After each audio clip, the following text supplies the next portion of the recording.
Hello everybody, my name is Shannon and welcome to Evolving Bilabial Trills. So, bilabial trills are very underused in conlangs, and I am here to show you how you could evolve them in your conlang. So, let's get started.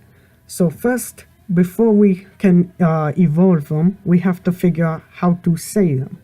So there are three very common bilabial trills. Well, actually, they're not very common, especially with the pra. But you have the voiced bilabial trill, bra, voiceless, pra, and the voiceless affricate, the pra. These are formed by trilling while using both lips. So bilabial, labial means lips, bi means both, so both lips. So practice. It kind of sounds like a shivering sound, like a sound. So now that we know what they are, now we see how they are used in real languages. So the Amazon language of Brazil called Piraha has a voiced bilabial trill, bra, which is an allophone of BO. So when you see a BO in Piraha, it is actually a bilabial trill, bra. So this word for milk is ibrogi. And Piraha may have a tpra affricate, but it is very uncertain. It has been suggested that it has, but it's very uncertain. Now bilabial trills are also in the Lisu and the Pumi languages in China. So bilabial trills in Lisu are allophones of us, and in Pumi they are schwas, so us, which happen after a pa, ba, or ba, ta, da, or da sound. So you have this word for bean in Lisu, which is tpr, and in Pumi, to dig is pra. These are very hard because they have tones and no vowels, so I know I'm pronouncing them wrong.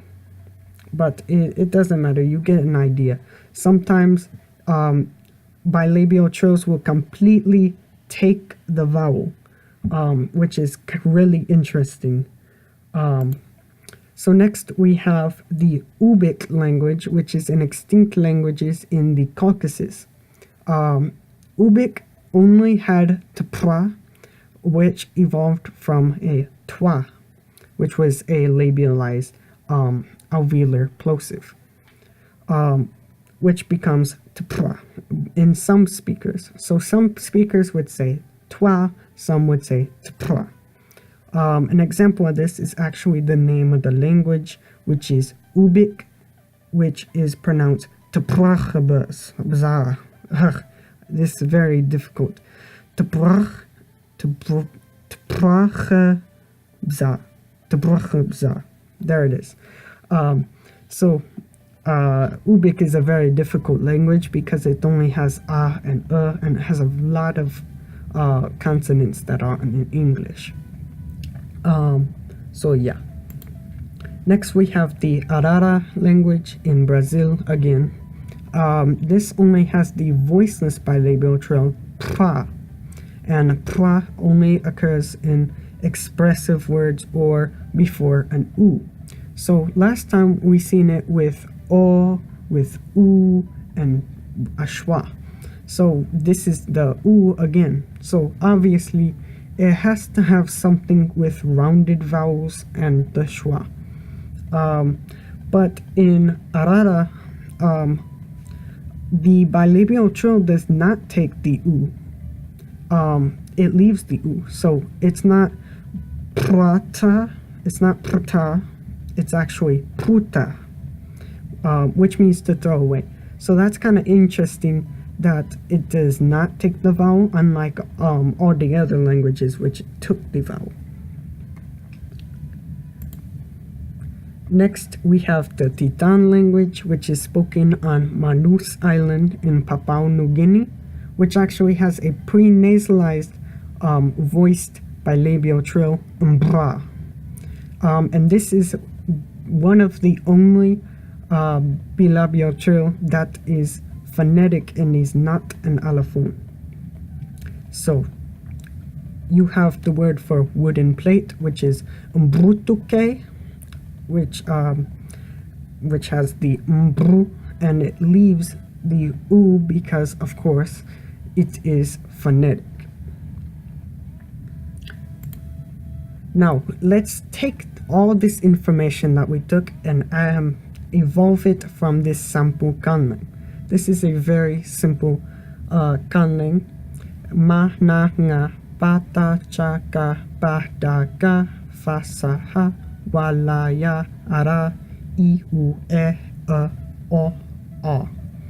So as you can see, it is very similar to English. The only sounds that aren't in English is the ara sound. But as you can see, there are no bilabial trill, there's no alveolar trill, there are no uvular trill, nothing. So let's evolve it. So when P, B, or T and D is followed by an U, they become labialized. So pu, bu, tu, and du become pwa, bwa, twa, and dwa. As well as pu and tu became pr, and bu and du become br. When a bilabial trill comes before or after a T or D, they become tpra. Okay, so let's take these words. Patuka will become patkwa, which becomes papraka. Buai becomes buai, which becomes brai. Atpu becomes atpu, which becomes atpr. So as you can see, you can have bilabial trills in the beginning of a word, in the end of a word, and in the middle of a word. So this is what I would do. This is not what you can do. You could have all sorts of things that we've seen before, like pre-nasalized. You could have it with to instead of tu, things like that. Or you could just leave out T and D and just have P and B. But do you think bilabial trills could happen in English? Well, let's see. Bilabial trills in English? Well, there are no known dialect of English with bilabial trills. Sad. But could they evolve? Well, I have a idea that maybe they could. So let's take the English R, whether you pronounce it alveolar or retroflex. I pronounce it retroflex, so ra becomes va. In some dialects of English, however you say ra, it just becomes va, which I find interesting. So a word like rabbit will become wabbit. Pretty cool. Well, I just did it right there. Pretty. It's kind of like a half bilabial trill. I'm just proving it right here. So when a P or a B is followed by an R, it becomes a bilabial trill. So a word like brother would become brother.